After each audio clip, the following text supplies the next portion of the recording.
में आंदोलनों का स्वर्णिम इतिहास रहा है, खासकर उस दौर में जब लड़ाई दूसरों से थी अपनी आजादी के लिए। लेकिन आज जब आंदोलन होते हैं तो उसके एक ओर होते हैं अपने और दूसरी ओर अपने होने का दावा करने वाली सरकारें। नमस्कार, आप देख रहे हैं प्राइम डिबेट, आपके साथ मैं हूं स्वप्निल। फिलहाल प्रदेश में गुर्जर आंदोलन फिर एक बार जोर पकड़ता जा रहा है, लेकिन इस पूरे घटनाक्रम ने याद दिलाया कि जब जब प्रदेश में किसी ने भी आंदोलन किया जिसकी आंच में मरुधरा झुलसी, वो कभी एक रात में शुरू नहीं हुआ। याद कीजिए, ज्ञापन दिए गए, सांकेतिक हलचलें हुई, काली पट्टी से कार्य बहिष्कार तक, अल्टीमेटम देने तक, धरना और हड़ताल तक। सवाल यही है कि क्या सरकारें आंदोलनकारियों के मूड को भांपने में चूक जाती हैं? क्यों सरकारें संकेत को समझ समय रहते सॉल्यूशन नहीं निकाल पाती? आज करेंगे इसी पर बहस। पहले प्राइम डिबेट के प्राइम सवाल नंबर 1, जैसा कि मैंने ओपनिंग में कहा है कि समय रहता है जब चीजें समझ में आती हैं, ज्ञापन से लेकर आंदोलन के दिन तक का, तब तक क्यों नहीं कोई चेतता? समय रहते क्यों नहीं चेतती है सत्ता? सवाल नंबर 2, देखिए, शुरुआत को अगर आप याद करेंगे, ज्ञापन देना गांधीवादी तरीका है, कार्य बहिष्कार गांधीवादी तरीका है, काली पट्टी बांधना गांधीवादी तरीका है। तो क्या इस तरह के तरीके अपनी धार खो रहे हैं जो सत्ता तक अपनी धमक नहीं पहुंचा पाते? और सवाल नंबर 3, क्या सत्ता के दर पर अंधेर तो नहीं पर देर है?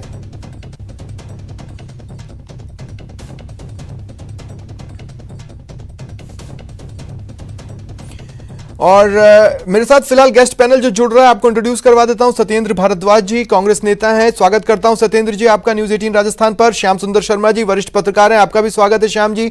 श्याम जी, मैं आपसे ही शुरुआत करना चाहता हूं। आपने भी कई सारे आंदोलन देखे हैं, पत्रकारिता के अपने अनुभव में आपने भी महसूस किया होगा कि चीजें एकाएक मतलब आज हम सोने गए और सुबह उठे तो पता चला पटरी रुकी हुई है या फिर सड़कों पर हिंसा हो रही है।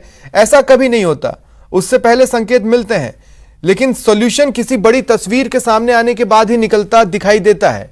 आप सहमत हैं श्याम जी मेरी इस बात से? देखिए सप्तम जी, आपने बिल्कुल ठीक कहा, क्योंकि गुर्जरों ने 1 महीने का पहले अल्टीमेटम राज्य सरकार को दिया था, 15 दिन का दिया था, फिर केंद्र को एक दिन का महीने का दिया था। समय रहते आपने सही कहा, सोल्यूशन नहीं निकाला जाता। जब पटरियां रोकने से पहले भी सारी घटना देखने को मिल रही थी कि गुर्जर रोकेंगे, सारी चीज होगी, कम लोग थे, आप प्रशासन को काम में ले सकते थे, लेकिन समय रहते आपने नहीं किया। अब आप नीरज के पवन को भेजते समझौते के लिए, उससे पहले भी भेज सकते थे, एक गुट को बुलाकर बात कर लेते हो। तो ये सारी बातें, लेकिन ये बात भी सही है कि आप देखिए कि जो सरकार नहीं कर सकती है, स्पष्ट रूप से कहिए कि हम ये तो कर सकते हैं, ये नहीं कर सकते। कुछ चीजें कर सकती थी, उसको कर नहीं पाए। खुद सचिन पायलट ने भी पत्र लिखा मुख्यमंत्री जी को, तो फिर थोड़ा एक्शन में आई सरकार। तो मैं मान के चलता हूं कि वसुंधरा जी के जमाने में जिस प्रकार से गुर्जरों ने आंदोलन किया, अरबों रुपए की संपत्ति का नुकसान पहुंचाया, यही नहीं देखिएगा सुप्रीम कोर्ट बोला बीच में, जब जाकर के ये सरकार जागी और किस प्रकार की घटना बढ़ी, कितने लोग मारे, लेकिन श्याम जी देखिए, मैं इधर एक बात और स्पष्ट कर दूं कि इस पूरे गुर्जर आंदोलन के घटनाक्रम ने मुझे ये बात याद दिलाई है। मैं और भी आंदोलन जोड़ता हूं, जैसे आपको याद होगा बीजेपी के शासनकाल में डॉक्टर्स का जो आंदोलन हुआ था, कब से वो बोल रहे थे, या फिर रोडवेज का जो आंदोलन हुआ था, कब से वो बोल रहे थे, भुगता किसने? मतलब जो समय मिलता है, आखिर उस समय में करते क्या है, मैं ये जानना चाहता हूं। देखिए स्वप्निल जी, ये बात सही है कि सरकार अपने अनुरूप अपने शासन को चलाती है। अगर उनके पक्ष का होता है तो ठीक है, अगर विरोध में जाता है, यदि राजनीतिक फैसले के मायने कुछ और निकल जाते हैं तो फिर जागती है सरकारें। आम जनता इसके भुगतती है सारी चीजें। आज देखिएगा, जो आपने रेल मार्ग रोका या आप हाईवे रोक रहे हो, वहां आम नागरिक उससे पीड़ित होता है, उस नुकसान का उसी को होता है। तो ये चीज सही है कि जो सरकार को स्पष्टता रखनी चाहिए, बताना चाहिए कि हम ये तो कर सकते हैं, ये नहीं कर सकते। आप केवल ये कह दो कि देखिए राजस्थान की विधानसभा ने सर्वसम्मति से संकल्प पारित करके भेज दिया केंद्र को।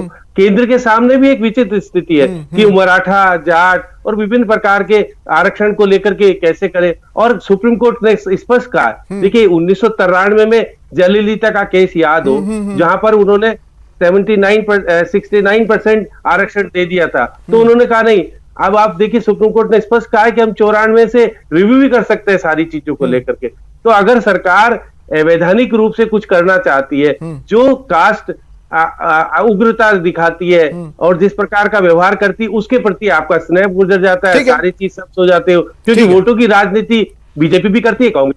ठीक है श्याम जी, आगे आता हूं मैं आपके पास। और मुझे बताया जा रहा है, तस्वीरों में भी अब नजर आ रहे हैं, बीजेपी नेता अमित गोयल जी भी अब मेरे साथ जुड़ चुके हैं। अमित जी, स्वागत करता हूं आपका न्यूज 18 राजस्थान पर। देखिए अमित जी, आप थोड़ा सा लेट रहे, इसलिए मैं सिर्फ ये बता दूं कि यहां बात सिर्फ गुर्जर आंदोलन की नहीं कर रहा हूं, मैं इन जनरल आंदोलन की बात कर रहा हूं कि जब भी कभी आंदोलन की आहट होती है, तब से लेकर आंदोलन होने तक का जो समय होता है, उसमें सत्ता प्रतिष्ठान करता क्या है। मेरे आज के डिबेट का टॉपिक ये है। सत्येंद्र जी, मैं आपसे जानना चाहता हूं, मुझे ये बताइए कि